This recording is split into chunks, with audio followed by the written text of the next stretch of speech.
कि मुझे क्या हो गया है, इसका उत्तर एक और प्रश्न के उत्तर में निहित है। यदि आपकी अनुमति हो तो मैं पूछूं? अवश्य। वो प्रश्न ये है कि आपको क्या हो गया है पिताजी?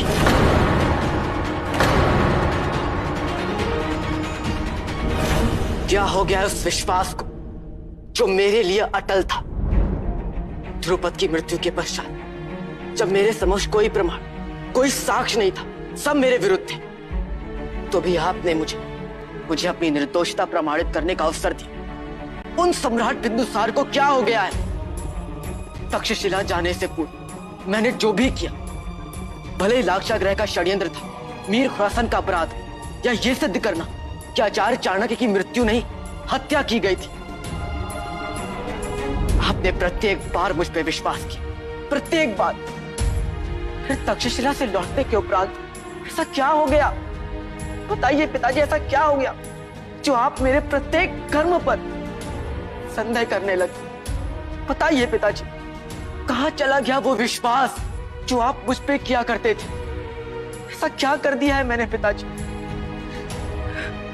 जो आज मैं आपकी दृष्टि में घृणित हो गया? क्या मेरा अपराध यह है कि मैंने जनसाधारण के हित के लिए दास प्रथा का अंत करने का प्रस्ताव रखा? और अपराध है तो क्यों कि मैंने ये निर्णय अपने से लिया? झूठ है ये पिताजी, संपूर्णतः झूठ। तथ्य जानना चाहते? मैंने कभी भी कोई भी निर्णय यह सोचकर नहीं लिया कि मैं क्या सोचता। मेरा प्रत्येक निर्णय इस दायित्व के साथ है कि यदि आप मेरे स्थान पर होते तो क्या करते? यदि आचार्य चाणक्य मेरे साथ होते तो मुझे क्या आदेश देते? हाँ, मैं मानता हूं कि मैं भावुक होकर घोषणा अवश्य कर बैठा कि मैं दास प्रथा को समाप्त कराऊंगा, पर मैंने यह स्पष्ट कहा था कि जो भी होगा आपकी सहमति के पश्चात ही होगा। पर इससे पहले स्थिति ही बिगड़ गई। मैंने वो निर्णय अपनी प्रतिष्ठा, अपने मान सम्मान के लिए नहीं लिया था पिताजी। मैंने वो निर्णय लिया तो केवल इसलिए क्योंकि मुझे उसमें प्रजा के हित के लिए वो निर्णय सर्वथा उचित लगा। और जहां तक मैं आपको समझता हूं, प्रजा के हित से अधिक महत्वपूर्ण आपके लिए भी कुछ नहीं है। पर मैंने कल्पना भी नहीं की थी कि मेरी बातों को घुमा फिराकर इस प्रकार आपके सामने प्रस्तुत किया जाएगा जिससे मैं आपकी दृष्टि में घृणित हो जाऊं। यदि आप मुझसे क्रोधित थे, मैं मान सकता, पर मां, आप मां की निष्ठा पर संदेह कैसे कर सकते हैं पिताजी?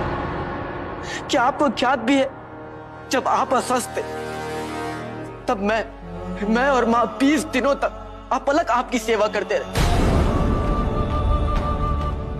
आपको ये सब कैसे नहीं दिखाई दिया पिताजी? कैसे नहीं दिखाई दिया? केवल गलतियां ही दिखने लगी हैं आपको। क्यों आपने अपने विवेक का त्याग कर उन झूठ को सत्य माना जो और लोग आपको सुनाते आ रहे? आप तो पक्षपात नहीं करते थे ना। दोनों पक्षों की बात सुनकर बराबर महत्व देते थे। पर जब कौरवकी ने भावनाओं में बहकर कुछ कहने के लिए साहस जुटाया तो उसके लिए भी आपने मुझे ही दोषी मान लिया पिताजी, मुझे, और भेज दिया उसके साथ अपने से दूर। पिताजी, एक क्या 100 कलिंग जीतकर आपके चरणों में समर्पित कर सकता है आपका ये पुत्र, पर आपने मुझे योद्धा नहीं, एक कपूत समझकर विदा किया, केवल इसलिए कि मैं आपकी दृष्टि से दूर रह सकूं।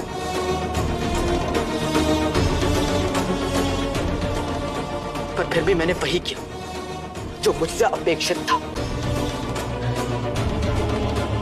वो जो लिखा हुआ पत्र आया था वो असत्य है पिताजी, संपूर्णतः असत्य। फिर भी आपको उस लिखे हुए पत्र पर विश्वास है, मुझ पे नहीं। और एक बार भी आप उस सत्य को परखना भी नहीं चाहते थे। क्यों पिताजी? क्या यह अन्याय नहीं कि जहां एक साधारण मनुष्य को भी दोषारोपण किया गया हो तो उसे साक्ष्य माने जाते हैं, प्रमाण मांगे जाते हैं और उसके पश्चात निर्णय सुनाया जाता है? पर आपका तो मुझ पर से विश्वास ऐसा उठ गया है कि आपने आचार्य राधा गुप्त को भी मेरे पक्ष में कुछ नहीं कहने दिया। युवराज बनना इतना बड़ा अपराध है। यदि मुझे ये ज्ञात होता तो मैं कभी नहीं बनता पिताजी, कभी नहीं। इतनी भारी क्षति मैं नहीं चुका सकता हूं पिताजी, नहीं चुका सकता हूं मैं। भगत का बच्चा बच्चा भी जानता है कि मातृभूमि के प्रति मेरा प्रेम अगाढ़ है। सब समझ गए कि यदि मैंने देश प्रेम त्यागने की बात की है तो अवश्य नाटक ही होगा। सब समझ गए कि यदि मैं वहां आया हूं तो अवश्य कोई चाल चलूंगा। पर आपको कैसे समझ में नहीं आया पिताजी? मेरा अभिनय तो शत्रुओं को विश्वास दिलाना था, पर आप भी उस पर विश्वास कर लिए। इतना विश्वास कर लिए, इतना विश्वास कर लिए कि मुझे चोट पहुंचाने के लिए विवश हो गए आप। सबके सामने आप क्रोधित हो गए। समझाइए मुझे पिताजी, समझाइए क्या हो गया है आपको? उत्तर दीजिए मुझे पिताजी। क्यों आप परिवर्तित हो गए पिताजी? क्यों? क्या आप इतने अबोध हैं, इतने कान के कच्चे? क्या ऐसे स्थिरता, निश्चितता, असंतुलन एक राजा को शोभनीय है? अब तो मैं तो आपसे ये पूछता हूं कि क्या ऐसा व्यक्ति सिंहासन के लिए उपयुक्त है? अशोक, तुम्हारे पिता होने से पहले मगध के सम्राट हैं।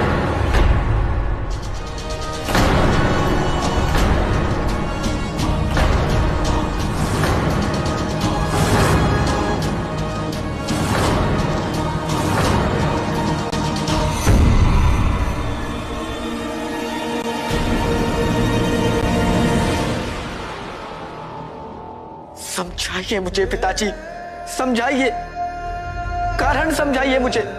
ऐसा दुर्भाव क्यों है मेरे प्रति? क्या अपराध किया है मैंने? क्या आपके अंदर मेरे प्रति लेश मात्र का भी प्रेम शेष नहीं रहा? बताइए पिताजी। या फिर आप भी महाराज जगन्नाथ और भ्राता सुशीम की भांति आपके भी मंशा में खोट उत्पन्न हो गई है? कहीं आप भी तो नहीं सोचने लग गए ना कि एक राज परिवार में एक दासी पुत्र को युवराज नहीं बनाना चाहिए?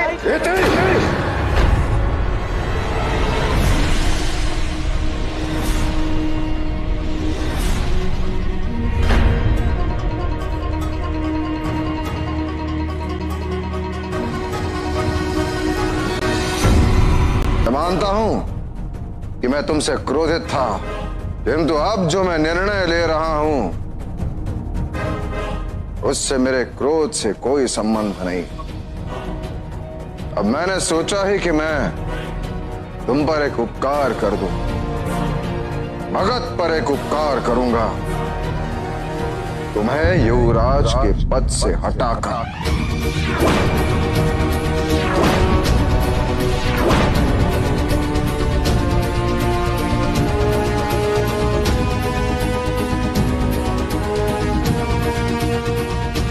आज ये घोषणा करता हूं, आज से तुम केवल बिंदुसार मौर्य के पुत्र हो, उसके उत्तराधिकारी नहीं।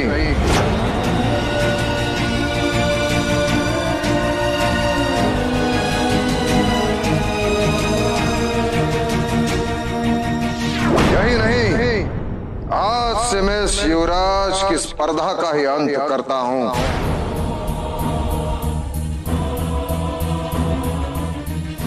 और यह घोषणा करता हूं कि आज से मेरे मृत्यु तक पाटलिपुत्र में कोई युवराज नहीं होगा।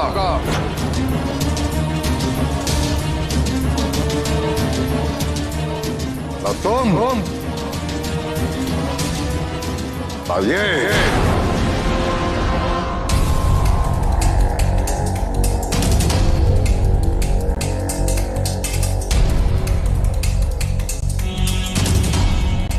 मेरे पश्चात सम्राट किसे बनाया जाए, मैं वो उस समय निर्धारित करूंगा जब मेरा अंतिम समय निकट आएगा।